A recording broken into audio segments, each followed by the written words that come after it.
Hello guys! So for today, we will be talking about the finance part of this 2021 Notion Planner or Notion Tracker that we built. From the previous one, we discussed about the journal part of it. And then for this one, I'll just skip the goals part and then let's go to the finance one for this case. So when we go here, you would see the following pages, which we have accounts, budget and expenses, income transfers, and then our PSE stocks. Of course, to track our stocks is still here, which I did show in the previous or the first video of this channel, and then eToro tracker that we have, and 100 peso a day challenge or the daily saving challenge that we have as well. So for those of you who don't know, I do a challenge wherein every day I do pay myself 100 peso, and it kind of worked out fine for the year 2020. So I'm planning to do this again for 2021. Now, the good part of this Notion tracker that I built for finance is that it is catering to what I want or what I need to track. Most of the applications that we usually have are already pre-built and are good if you just want the basic parts of it. So there are money tracking or expense tracking apps out there, which are plenty, or there's an abundance of those apps. But for me, I kind of find it hard to use, mainly because there are some functionalities that I'm looking for which are not there.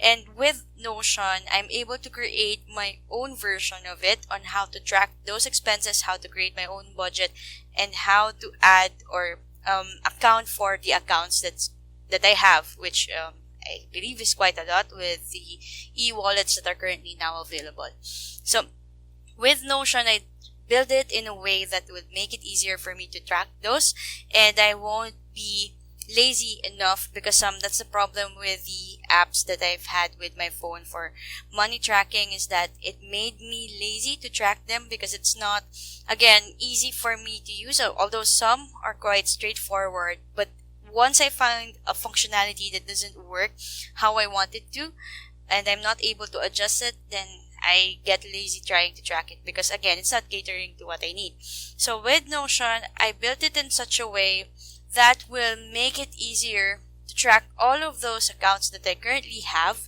and of course the expenses as well. So here, in the accounts page, we have the accounts database of all of the accounts that I currently have, or all of the accounts that I do want to track. So here I do have a category section wherein I'll be able to at least filter out what type of account this is. Let's say for cash, I have the cash on hand, and if I have a bank for payroll account, I will also tag it as payroll. Then all else, I have savings, credit card, e-wallets, and then lots of investments here tagged. Hopefully, we'll be able to contribute to these for 2021. And then, of course, cash savings. So that's just the piggy bank where I'll be depositing or adding the 100 peso a day that I'm currently doing or planning to do. And then also just to add a specific type, so we know if it's a decrease or an increase in our value, we have here an asset and a liability tag for us to know. And then the cool part about this that I did was for us to be able to track our current account balances during the start of the year. So by December 31st, what I'll do is I'll tally all of my current accounts current account values, and then add an initial balance here. So as an example is if I have, let's say, 100,000 pesos in cash, or for Notion we have the dollar as a currency here, I can set that as an initial balance, and it will tag the current amount here as 100,000. So you only need to do this, or we only need to do this during the start of the year or before the start of the year, to be able to capture our current progress of 2020 and then forward all of those 2021. But once that's done, once everything has been set, let's say this one would be 50, this property for initial balance can be hidden. So for this one, just simply turning it off, and then you won't be able to see that anymore. And what you'll be working on would be the current amount here. So that's the initial plan. So just turn this back on. For the meantime, then we have here as well some differences column. So oftentimes when we don't get to track our expenses accurately or our income accurately, there may be some small differences in those values, which I'm planning to use here. If let's say there's something that I forgot to tally and I'm not able to capture, I can put that here to make an adjustment in the current amount. So let's say there's a difference of $25 or peso, then I can put that here, and again, the current amount will update accordingly. But the goal is to have this column entirely empty because we don't want any unaccounted for expenses or income that we don't get to track for the entire year. If there's, let's say, interest or bank interest that we get, we can check that in the transactions and then tag it as either an income, and then for credit card, then we can tag that as an expense. So most of those differences that we don't have a tally of should have an equivalent value in the transactions in our actual account. So this one is just mainly added here for those instances wherein we are not able to find what they are for. But this is primarily just here for that purpose and not really needed. So that's the basic idea. So during the start of the year, by this December 31st, so that on January 1, we have a clean slate in terms of the accounts values that we have in the or account values that we have. We have to set the initial balances here for these, and of course, if we still had debt by that time for our credit cards, this would be on a negative value, indicating that there is a subtraction or a minus in our assets. Then of course, we'll get the total here of our current amount to know how much is our current asset value. What is our current value for the given year, or on a day-to-day basis if we get to track those accurately. Okay, but again, this is something that we don't need to look at daily. Once the initial balance has been set on the last day of the year 2020 or the first day of the year 2021, this is something that gets updated automatically. That's how I set it up. Whenever we have expenses or any income, or even transfer from one account to another. That's a basic idea. So if you guys were able to check my previous video, which was discussing the journal entry, I've had there an expenses page as well, which tracks the daily expenses that we have. But for this video, let's show first the general database that we have for budget and expenses. So I haven't quite figured out yet how to set up my budget, but for the expenses database, we have here specific item, and then the amount, and of course the date when it was purchased, and then from which account it was paid from. So let's check this one out for the meantime. So if we have here in the account, let's say I have 100,000 pesos in cash, right? And 50,000 pesos for the BPI payroll account. Then if I have an expense, let's say we bought food, and then the amount would be $100 here. Then let's say the date, let's use January 1 here, and then we paid it from cash. Our expectation would be in the account where we had 100,000 pesos in cash, this 100 pesos expense would also be deducted from that account. So the idea is whichever account you use to pay for or pay from for the given expenses, it will subtract from that account automatically. So here, when we go back to the current amount, it will already update, indicating that there was a decrease in value. Okay, now the good part of this as well is if we want to have a list of transactions that were done or expenses that were done for a given account, this is also a database on its own. So if I open cash on hand here, I will also have a list of those linked databases for the daily expense, income, and transfers that happened under this account. So for example, here, the food item that I indicated here will also be listed here, and I know that on January 1st, I bought something for 100 peso for food amount. So that's the basic idea. And then income as well, if there was an income that came to me for cash, then it will be recorded here. And if there are any transfers to this given account and from this given account, all of those transactions will be listed here. So in general, if I want to see how a specific account is going and what is happening for the given account, I will have a page that I can use to analyze every transaction that I have done for that account for the given year. Now, these are all the things that we can just, or all the pages that we can just look into when we want to do analysis of our expenses, but we don't have to look at every day. So it doesn't have to worry us or bother us to having to go through all of these pages and track all of these once. If we want to make it simple, right, so let me just go back to our page. We want to make it simple. We can simply just go back to our journal, right?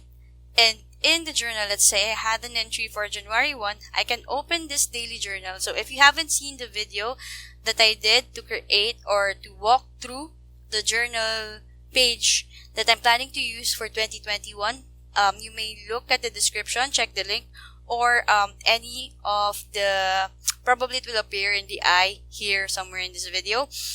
And then if we want to track an expense for the given day, we simply need to go into the specific page. We don't need to go to the finance page and check the accounts or go to the expenses page and list down the expenses there. All we need to do is go to the specific page for the day that we have where we do our journaling. Let me just make this bigger. And input all of the things that we want to track for the given day, including our expenses. So you can see here as well the expense that we did add from the master database of our daily expenses. It was added here already because that was tagged for January 1st under cash. And since this is the page for January 1st, it automatically listed down the transaction for January 1st. So all of those transactions that we did, daily expenses, income, and transfers, transfers only rather. So I didn't put income here because I don't expect to have any income on a daily basis. That would be great, but for my situation, it's just only going to be bi-weekly or at a random case. So here we only use this page to track all of those that might be occurring on a day-to-day basis, which includes expenses and probably transfer from one account to another. So here we have that list as well filtered out. Now, if I want to add another one, let's say bought drinks, you see the date hasn't been automatically filled out. And then let's make this one 300 and change this to BPI payroll. Let's say that's the account that we choose it from. Then when we go back to our finance page and check the accounts, just to check the overview of how our accounts are doing, be able to see that the 300 that we listed there as an expense for January 1st has also been deducted here. Now, the same case is if we do have an income. Let's say we got a salary here. Then let's say the amount would be 5,000. Then let's just enter the date. Let's say that's the salary that we got for the month end of the 31st. Then let's say we have the account here as well deposited to, so that we can indicate to which account that was actually added to. And since this is our payroll account, most likely this is where it will go. And the receipt here, you can attach your payslip or any proof of income that will indicate that this has been deposited to the given account. If that's something that you wish to do, I've also added it here. So when we go back to the accounts, you'd see that from 49,700, this is now 54,700, indicating that the income has been added to this given account as well. Now, for transfers, since we do have some e-wallets here, or we rarely now go to the bank given our situation. I've also added here some transfers. So I didn't add it as an expense nor an income because there is really not much change in terms of asset for that case. So it's mostly just a transfer from one account to another where you are keeping that given asset. So let's say we have here an item 1, let's say transfer, or let's just use withdrawal or BPI payroll, right? So we have here the account, from account, how much, let's say that's 999, and then comments is withdrew from BPI payroll. Of course, this would be tagged under the given date that we withdraw it from. So let's just choose January 20. And then to account here is where that actually went. So let's say we choose cash here. Once this is here, it gets tagged in the master database for transfers. And again, if we look at our accounts, it would be reflected here accordingly. So you can see here that there was a deduction from the BPI payroll and then an addition to the cash account here. So that's the initial plan that I've had for my budgeting setup or my finance setup for 2021. This is what I will use mainly to track all of those, to ensure that all of my accounts are properly tracked and I can see where my money is going if my assets is increasing. So this is where I'd be able to verify it, or if it is decreasing. So on a month-to-month basis, I will have a chance to review those. If we checked as well the journal, I have here a month-to-month and a quarterly review that I'm planning to do. So we can see here for the month of January, I also have the expenses here added. So whichever expense that I have added here will be included. So this one shows that on January 1, I have a total of $400 or pesos in terms of my expenses. And again, this is related to what we have inputted here as an expense earlier. So on a daily basis, I would have an overall view of how much I've actually spent from the journal alone. So I don't have to go to the actual finance page yet. And then of course, from the yearly basis, I'd be able to see how much I've actually spent. So that's how the view is gonna look like. So these are just examples that I've set here, so you can have an idea of how it's gonna look like. And then of course, on a quarterly basis, with the use of filters of Notion, we can also do the same review as well. So let's go back to the account here. Now, if let's say you just want a gallery view, so this one might be, this is a good view actually, because you can see all of these properties as well in a database manner. But I've also added a specific view, which is the gallery view, just for the sake of having a nice gallery view that will look like this one. So I've yet to fix the cover photo so that it will look great once in gallery view. But once it's done, it should look something like this one, and it will fit in a nice way for each of these blocks. So what's good about this is you can see on face value how much your current account value is. So for example, cash on hand, I'd be able to know already that, or cash, I'd be able to know already that this is my current value, this is the current amount for my BPI payroll, etc., etc. And if I do want to make a monthly review for this case, I can check my current account and then just match it with what I'm seeing in Notion. And then if there are any discrepancies, I can review, again, go to the database and review the transactions that I've had here and check what I may have missed. And if there are any, let's say, interest earned through the savings account, then I can put that as an income, check the discrepancy, and then put that specific amount that I've had as an interest earned. And then, of course, if there are interest that was actually incurred for the credit cards that I have, or any of those that might be considered as an expenses, then I can add it here as well, so that I can tally and make sure that all of my expenses and all of my finances are tracked accurately and accordingly. So that way, we'd be having a better view of what our current financial health is as well.